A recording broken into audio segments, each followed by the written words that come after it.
Olá, Feliz Natal!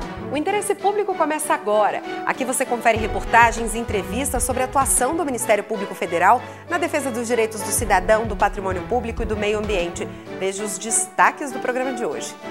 No país onde 6 jornalistas foram assassinados só este ano, denúncia do MPF contra acusado de mandar matar radialista no Ceará é recebida pelo STJ. Em Pernambuco, iniciativa inédita dos Ministérios Públicos Federal e do Estado promove transição regular e transparente entre prefeitos de partidos rivais. E no interior do Estado, a audiência pública busca consenso entre grupos indígenas que estão em conflito há mais de 2 anos.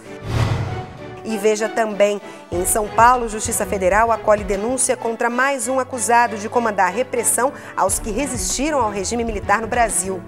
Essas e outras notícias você acompanha agora no Interesse Público, um programa do Ministério Público Federal.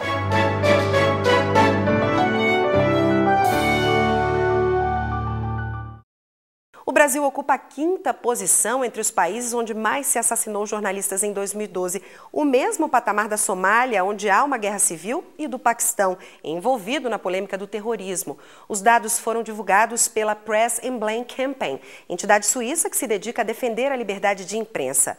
Neste ano foram mortos 72 jornalistas em todo o mundo. No Brasil foram 6, mas pelo menos um desses assassinatos pode ter o mandante punido.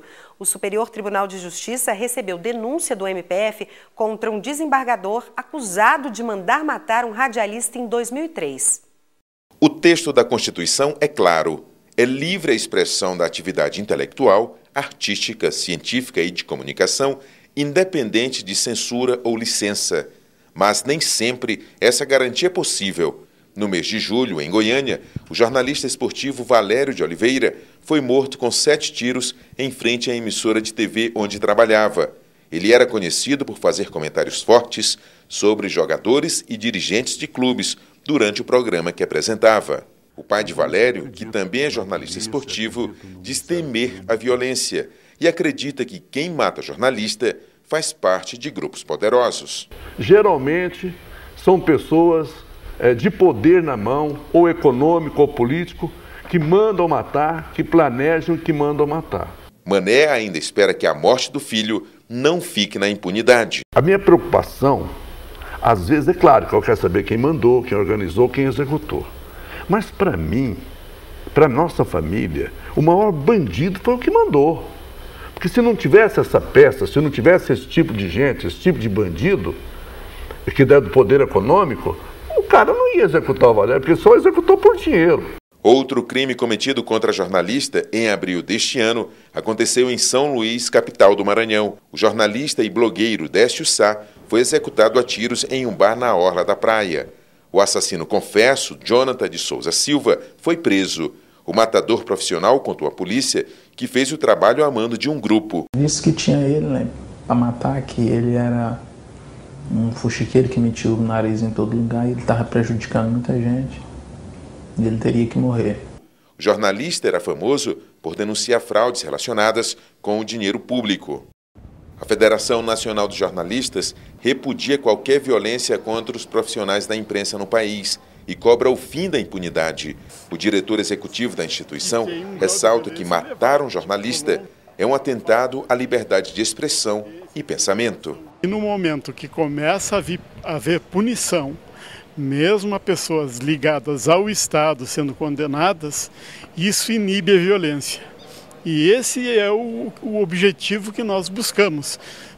A denúncia e a condenação dos elementos que praticam a violência automaticamente inibe os violadores. Com a intenção de buscar punição para um crime contra um jornalista, o Ministério Público Federal apresentou denúncia contra o desembargador federal José Maria de Oliveira Lucena junto ao Superior Tribunal de Justiça. O magistrado é acusado de mandar matar o radialista Nicanor Linhares Batista em Limoeiro do Norte, no Ceará, em 2003. O STJ recebeu a denúncia e agora o desembargador é réu em uma ação penal. Segundo a denúncia do MPF, durante o programa que comandava na Rádio Vale do Jaguaribe, Nicanor fazia críticas à administração da ex-prefeita da cidade, Maria Arivan de Holanda Lucena, mulher do desembargador. O radialista foi executado a tiros dentro do estúdio. A coordenadora da Câmara Criminal do MPF ressalta a importância da liberdade de expressão e de imprensa para a sociedade. Ela destaca a necessidade de apuração dos crimes contra jornalistas e punição dos culpados. Esse jornalista foi assassinado em 2003 e por denúncia do Ministério Público Federal, o mandante desse assassinato está agora respondendo a uma ação penal. O objetivo desta ação penal é prender essa pessoa, processá-la, no intuito de manter vivo o exercício de liberdade de expressão no país. Em São Paulo, mais uma vitória do Ministério Público Federal no sentido de esclarecer os crimes contra os direitos humanos registrados durante a ditadura militar brasileira. A Justiça Federal acolheu denúncia do MPF contra um coronel reformado acusado de comandar a repressão a militantes políticos contrários ao regime nos anos de chumbo. Nas páginas do livro que conta as histórias dos presos e desaparecidos políticos da ditadura, apenas uma foto. Mas Edgar de Aquino Duarte é muito mais na memória de Amelinha Teles. Os dois foram presos e torturados nas dependências do DOI-CODE, o Destacamento de Operações Internas de São Paulo. Teve um dia que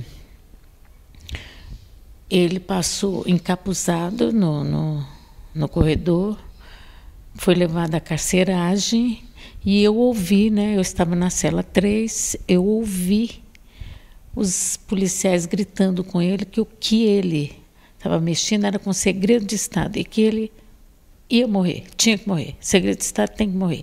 E batiam nele, porque eu ouvia o som do soco, dos tapas, dos empurrões.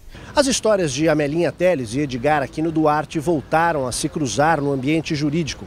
A família dela foi a primeira a processar o coronel reformado Carlos Alberto Brilhante Ustra, que comandava o DOI-CODE à época. Amelinha conseguiu que a Justiça Civil o reconhecesse como torturador.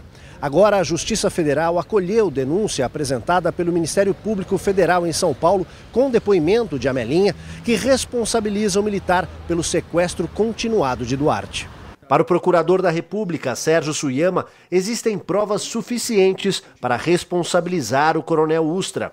Como nem corpo e nem paradeiro de Edgar são conhecidos, fica caracterizado o sequestro ainda em andamento, crime que não prescreve e que, segundo jurisprudência em vigor, não é contemplado pela lei de anistia. É a primeira vez em São Paulo que a Justiça Federal de São Paulo reconhece que esse crime ainda está em curso, esse crime cometido contra o Edgar Aquino Duarte ainda está em curso, e essa decisão, assim como as decisões de Marabá contra os coronéis Lício Maciel e Sebastião Curió, elas formam um importante precedente para que a Justiça, então, inicie outros processos contra esses mesmos agentes ou outros agentes envolvidos em crimes durante o regime militar. Ele também faz questão de destacar que, no processo em andamento, o acusado terá algo que os presos políticos nos anos de chumbo nunca tiveram. Eu acho importante frisar que o coronel Ustra, ele vai ter agora, o coronel Ustra e os demais réus vão ter um devido processo legal, vão poder se defender amplamente em um processo legal perante uma autoridade judicial imparcial, coisa que os militantes políticos, dissidentes políticos jamais tiveram a possibilidade de fazer durante o regime militar. Este cientista político destaca a importância da ação do Ministério Público Federal em São Paulo. O Brasil ele precisa resgatar esse passado recente dele, até mesmo porque a gente só aprende e olha para o futuro quando a gente aprende com os erros do passado. Então é muito importante a gente buscar conhecer esse passado recente para, a partir daí, dar uma resposta, inclusive às pessoas que ainda estão vivas e que estão envolvidas nesses casos. Por exemplo, no caso de famílias com desaparecidos políticos do período. Para Amelinha Teles, processos desse tipo são fundamentais para construir a história do país. Agora, o Ministério Público Federal, com essa ação, ele vem mostrar que tem que esclarecer o crime, tem que apontar os agentes responsáveis, tem que contar essa história até o seu final, para que isso não mais se repita.